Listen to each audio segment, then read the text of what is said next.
नमस्कार साथियों।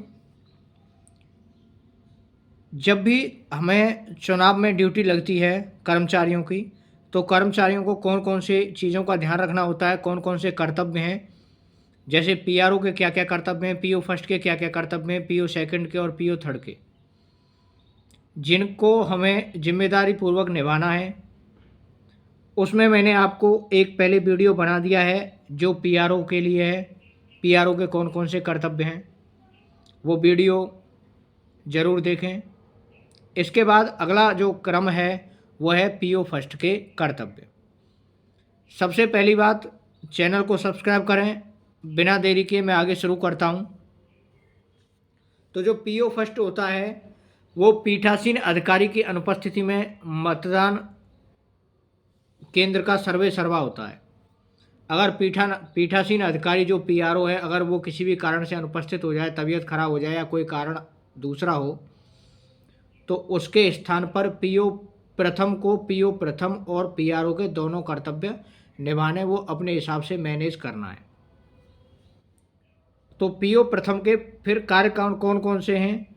पीओ प्रथम जो है, वो मतदान अधिकारी प्रथम होता है। उसके पहला काम है कि मतदान अधिकारी प्रथम निर्वाचन नामावली की चिन्हित प्रति का प्रभारी होगा। उसमें एक मार्क्ड कॉपी के नाम से एक वोटर लिस्ट होती है, उसका वो प्रभारी होता है। उस पे उसको टिक करने हैं कि कितने वोट डल गए, और उसको रेड पेन से काटना है। जब वोट डल जाता है और महिला है, तो महिला के क्रमांक के आगे रेड पेन से गोला करना है। दूसरा काम जो है, वो ये है, जो आईडी होती है उसके 4 डिजिट लिखने हैं, अंत के 4।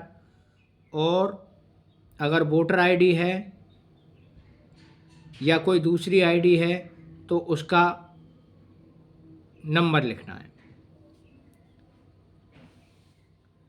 निर्वाचन की पहचान के लिए प्रथम मतदान अधिकारी उत्तरदायी है।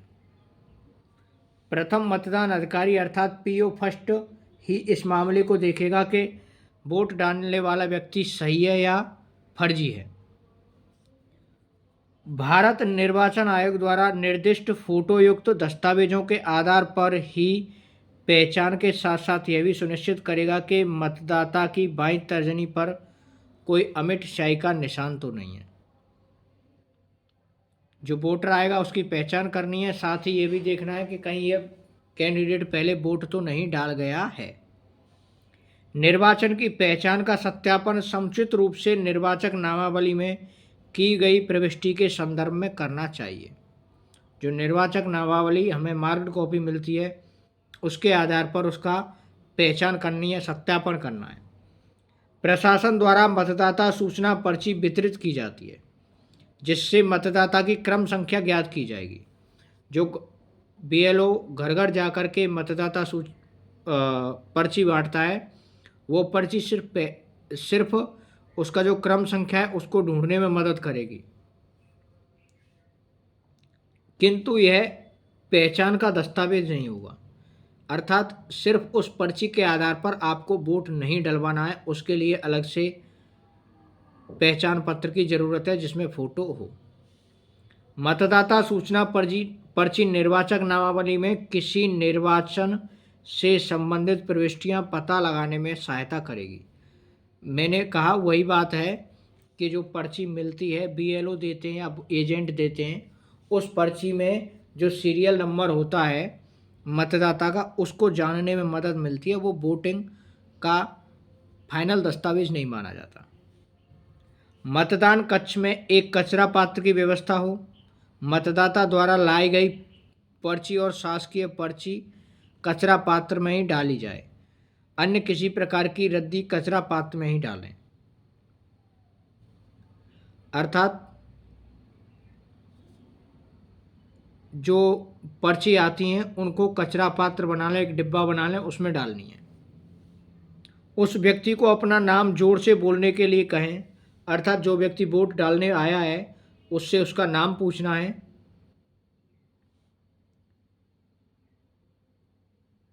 और आवश्यक हो तो प्रविष्टि से संबंधित अन्य प्रविष्टियां के लिए भी रहेगा ताकि सुनिश्चित हो सके कि पहचान पर्ची प्रस्तुत करने वाला व्यक्ति वास्तविक मतदाता है। मतदाता की पहचान करने के लिए उसका नाम पूछा जाता है। कई बार फर्जी जब मतदान करने आता है तो वो भूल करके जिसका वोट डालने आया है उसका नाम ना बोल करके अपना नाम बोल दिया जाता है। जब वो अपना नाम बोल देता है तो इससे पता लग जाता है कि मतदान करने आने वाला व्यक्ति फर्जी है। प्रथम मतदान अधिकारी पहचान पर्ची लेकर निर्वाचक नामावली में प्रविष्टि की क्रम संख्या को पढ़ेगा। जो क्रम संख्या है प्रथम मतदान अधिकारी उसका क्रम संख्या बोलता है। उसके बाद सेकंड जो पीओ सेकंड है वो उस क्रम को ढूंढता है, तो उसको जोर से बोलनी है। इसके अलावा जो एजेंट बैठे हुए होते हैं कमरे में वो भी उस नाम को उस क्रम संख्या के आधार पर ढूंढते हैं और वो उसको मार्क करते हैं। निविदत मतपत्र अल्पायु, अंधे, शिथिलांग और मतदाता चुनौती वोट हैं या एएसडी वोटर हैं, ये सब मामले पीठासीन अधिकारी तय करता है कि वोट किस तरह से डलवाना या नहीं डलवाना। यदि मतदाता की पहचान को चुनौती दी जाती है तो वो इसी स्तर पर दी जाती है। अर्थात कोई कहता है कि भाई ये मतदाता नहीं है तो पीओ फर्स्ट के लेवल पर ही चुनौती दी जाती है, बाद में चुनौती नहीं दी जा सकती। ये अब कोई पीओ सेकंड के पास पहुंच जाए तब कोई कहे कि ये फर्जी वोटर है, उसके बाद कोई चुनौती स्वीकार नहीं होगी। इसके अलावा मतदान अधिकारी जो आएगा उसकी पहचान सुनिश्चित करने के लिए एक फ़ोटो युक्त पहचान पत्र होगा और उसके बाद पहचान करने के बाद प्रविष्ट बॉक्स में फ़ोटो को छोड़ते हुए लाल स्याही से तिरछी लाइन अंकित करेगा।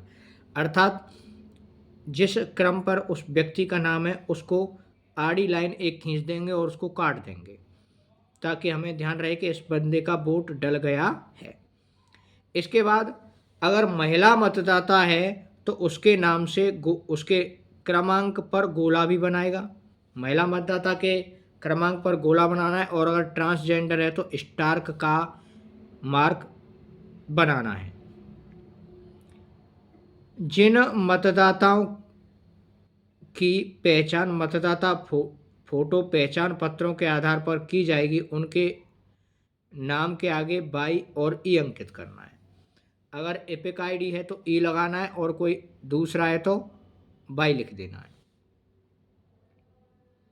यदि मतदाता सूची के मुद्रण में त्रुटिवश किसी मतदाता की आयु, लिंग या नाम गलत मुद्रित हो गया है परंतु ऐसे मतदाता की पहचान अन्यथा सुनिश्चित हो जाती है तो उसे मत देने के लिए अनुज्ञात किया जाएगा।